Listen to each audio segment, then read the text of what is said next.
تو انہوں نے کہا کس کا اسلام ہوگا؟ یہ شیعہ کا ہوگا، سنی کا ہوگا، دیوبندی کا ہوگا، بریلوی کا ہوگا؟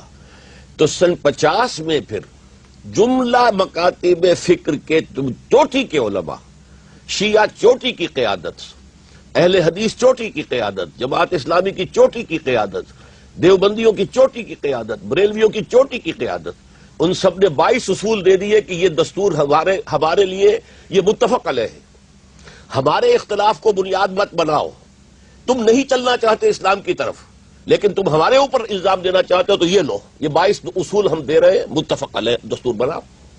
بدقسمتی سے پوری دنیا سیکولرزم پر چل رہی ہے اور اسلامی حکومت کو برداشت کرنا پوری دنیا کے لیے ممکن نہیں ہے، ان کے نظام کو خطرہ ہے۔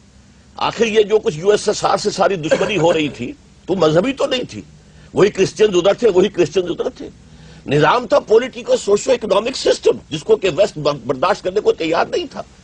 اسی طریقے سے آج اسلام کے نظام کو نہ پوری دنیا تسلیم کرنے کو تیار ہے، نہ مغرب کے پروردہ اور تعلیم یافتہ دانشور تیار ہے کہ اس کو یہاں پر قائم کیا جائے، اور راستہ صرف ایک ہے کہ ہم دوبارہ پھر اسی منزل کی طرف چلیں، متفق علیہ جو ہے طے کریں معاملہ اور اسلام کو یہاں نافذ کریں۔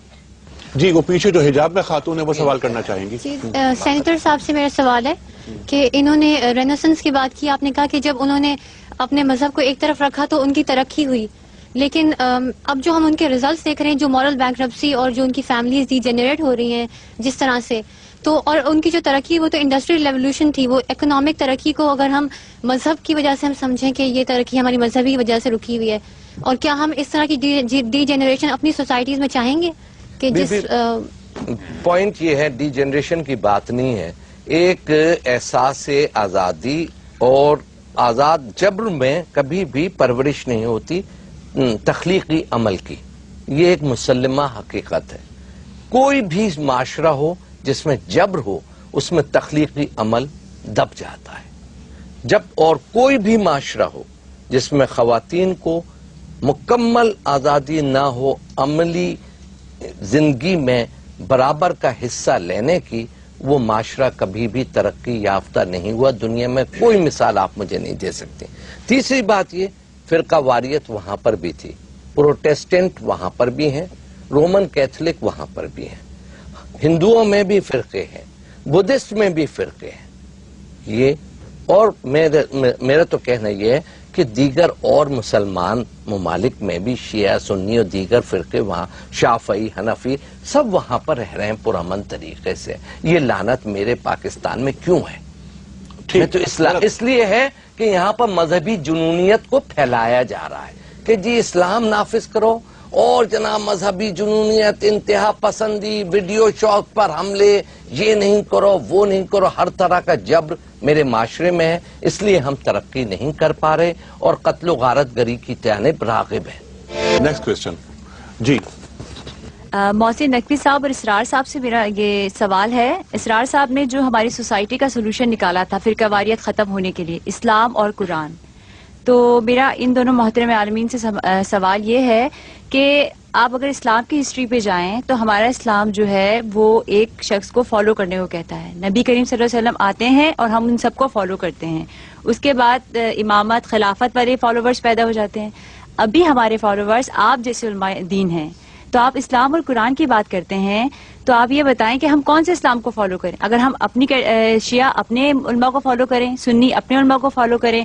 اور بریلوی اپنے علماء کو فالو کریں، تو پھر فرقہ واریت تو مزید اسٹرانگ ہوتی جائے گی، اس کے روٹس جو ہیں گے یہ ختم نہیں ہوں گے۔ دیکھیے میں نے اس سلسلے میں جو بات عرض کی تھی اسے دہرا رہا ہوں، ہم عربی سیکھیں، ہمارے فرقہ واریت کا ایک سبب جو میں بیان کر رہا تھا شروع میں 5 میں، چھٹا ایک اضافہ کر لیجئے، اسلام میں کوئی مذہبی پیشہ نہیں ہے، ہر شخص کو اس قابل ہونا چاہیے کہ وہ نماز کی امامت کرائے، ہر شخص کو قابل ہونا چاہیے اپنے والد کی نماز جنازہ خود پڑھائے، ہر شخص کو اس کے لائق ہونا چاہیے کہ اپنی بیٹی کا نکاح خود پڑھائے۔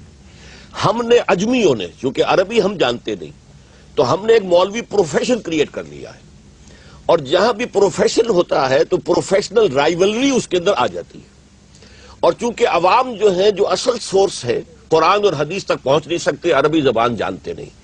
بیسک بات یہ ہے کہ عربی کو ہماری ایجوکیشن کے اندر شروع سے شامل کیا جائے تاکہ ہر شخص قرآن کو پڑھے۔ عرب ممالک میں جیسے وہ کہہ رہے تھے کہ وہاں پر فرقہ واریت نہیں ہے، اس کا سبب یہی ہے وہ قرآن خود پڑھتے ہیں، انہیں معلوم ہے کہ قرآن میں پرائیورٹیز کس چیز کی ہے، کون سی شے اہم ہے، ہاتھ یوں کرنا یا یوں کرنا اس کی اہمیت ہے یا کسی اور شے کی اہمیت ہے. ٹھیک. تو اصل میں عربی زبان اور قرآن حکیم کا براہ راست مطالعہ یہ ہے اصل بنیادی چیز. ہمیں ڈاکٹر شاہ صاحب کی اس بات سے اتفاق نہیں ہے کہ عربی سیکھ جانے سے لوگوں میں اختلافات ختم ہو جائیں گے. صحابہ کرام کے درمیان جو تعبیر کا اختلاف تھا، اس کے بعد تابعین اور تبع تابعین کے درمیان، اور اس کے علاوہ جو ائمہ مذاہب ہیں وہ سب کے سب عربی داں، اور شاید ہم سے تو بہتر عربی داں ہوں گے. ڈاکٹر صاحب کے بارے میں ہم نہیں جرات کر سکتے، لیکن اس کے باوجود ان میں تعبیر کا اختلاف تھا، ہے، اور علماء کے درمیان یہ فہم معنی کا اختلاف جو ہے یہی فتوے کے اختلاف کا سبب بنتا ہے. بنیادی طور کے اوپر یہ ایک بہت عجیب گفتگو ہے جو ہمیں شاید آپ کے سامنے بھی انیشیٹ نہیں کرنی چاہیے، لیکن اب بات آئی ہے تو ہم کہیں گے کہ اگر ہر شخص کو یہ اجازت دے دی جائے کہ وہ اپنے طور کے اوپر قرآن مجید کو سمجھے اور احادیث کا مطالعہ کر کے اس قابل ہو جائے کہ وہ احادیث کے جو اسناد ہیں ان کو دیکھتے ہوئے کہ وہ کس درجے کی ہیں اور کیا ہیں، اور پھر اس کے مطابق اخذ معنی کرنے کے قابل ہو جائے، تو ہم یہ سمجھتے ہیں پھر دنیا میں وہ کوئی دوسرا کام نہیں کر سکے گا، وہ صرف یہی کام کرے گا. کیونکہ جو فقہا، جو محدثین، جو مفتیان کرام بڑے گزرے ائمہ مذاہب، انہوں نے پھر ساری زندگی اسی کے اوپر تحقیق کی ہے، الفاظ کے اوپر، اس کے اوپر. تفاسیر آپ اٹھا کے دیکھیں، ایک سے ایک تفسیر آپ کو ملے گی عربی زبان میں. اور وہ جن اجمی حضرات کی بات ڈاکٹر صاحب فرما رہے ہیں، اجمی بار بار الفاظ استعمال فرما رہے ہیں، ہم آپ سے یہ بات عرض کرتے ہیں کہ ائمہ مذاہب جو ہیں 4 بڑے، ان میں سوائے امام شافعی کے کون ہے کہ جو عرب ہے؟ باقی سب کے سب غیر ہے عرب. اور محسن نقوی ایک صاحب بات کا موقع دیجیے. دیکھیے، 2 چیزوں میں فرق کیجیے، ایک ہے اختلاف، ایک ہے فرقہ بندی، تفرقہ. اختلاف میں کوئی اختلاف نہیں ہے، بلکہ قرآن مجید میں تو ہے وَلِذَٰلِكَ خَلَقَهُمْ، اللہ نے پیدا کیا، شکلیں مختلف بنائی ہیں، لوگوں کے مزاج مختلف بنائے ہیں.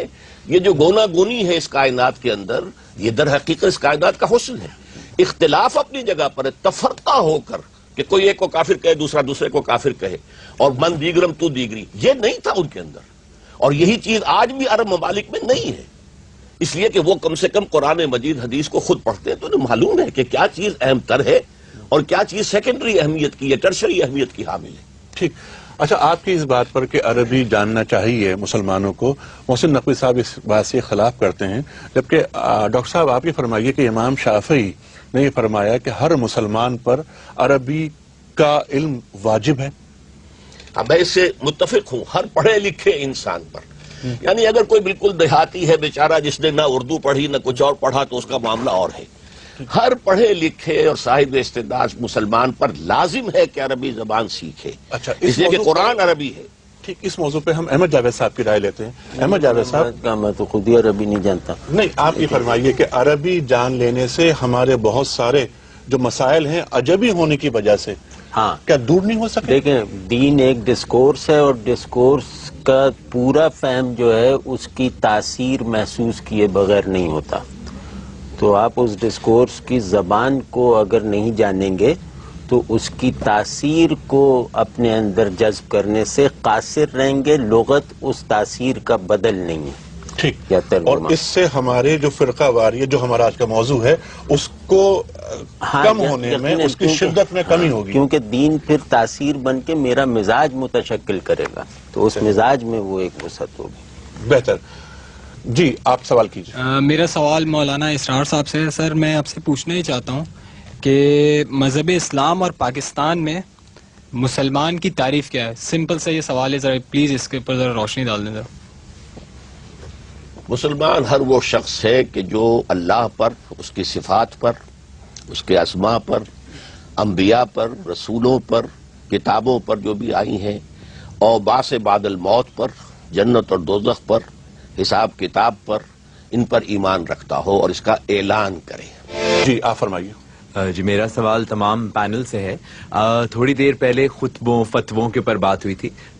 آپ نے ابھی کہا کہ عربی جب تک لوگ نہیں سیکھیں گے، میں سمجھتا ہوں جب تک لوگوں میں شعور نہیں ہے اپنے مذہب کو سمجھنے کا، تب تک وہ انڈر انفلوئنس ہیں. جو ہمارے مساجد میں خطبے جمعے کے دن